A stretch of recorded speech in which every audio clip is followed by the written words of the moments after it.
I think that's one of the major benefits and beauties of working in a privately owned company. I mean, Yeah.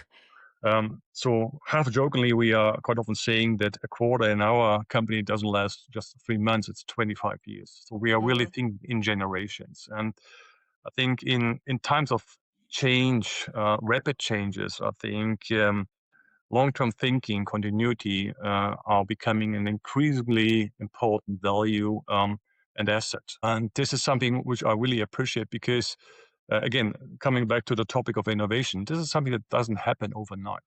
Demand is going down as we speak, but we all know, I mean, looking at the construction and building materials industry, there's pent-up demand. At some point, it will come back. It has to come back. I mean, at mm, some point, hopefully very soon, these wars and conflicts will be over. And then, I mean, mm, you need to rebuild the infrastructure. And this is what we are waiting for. And does it happen tomorrow or the day after or in the next year? It doesn't matter. At the end of the day, it will come back.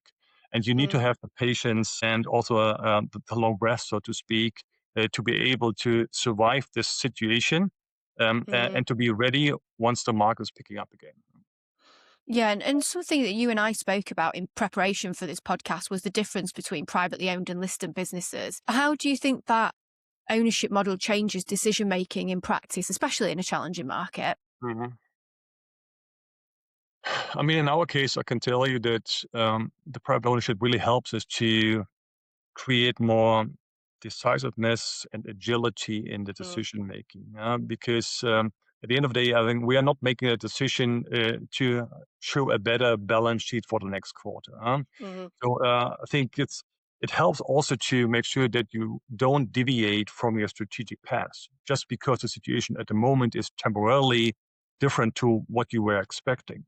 mm, So from that point of view, I think it's very important that this private ownership creates continuity, which helps you, but also the customers and principals working with you because it's our internal principle. But at the end of the day, this is also what we want to accomplish in our cooperation with customers and principals. So we need to survive these difficult times together. So we share the pain, but we also share the good times. So that's why I think it's very important you have this long term perspective.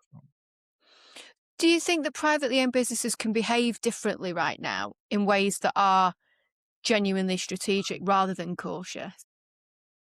I would say yes, when it comes to the strategic aspects, but on the other hand, I mean, we are not living in a different universe. I mean, we are facing the same circumstances, we are facing the same Mm, economic frame conditions, so we are exposed to exactly the same situation. I think the only difference I would see is that we stick to our agenda, we stick to our strategy, we stick to our plan to develop the business because it mean that we can afford to let our results drop. But I think we don't have to show to the outside world, um, to the shareholders outside that we are having super good results every quarter. mm. Even if we see we have one quarter where the business is suffering a little bit, if we win in the long term, that's a win for the company.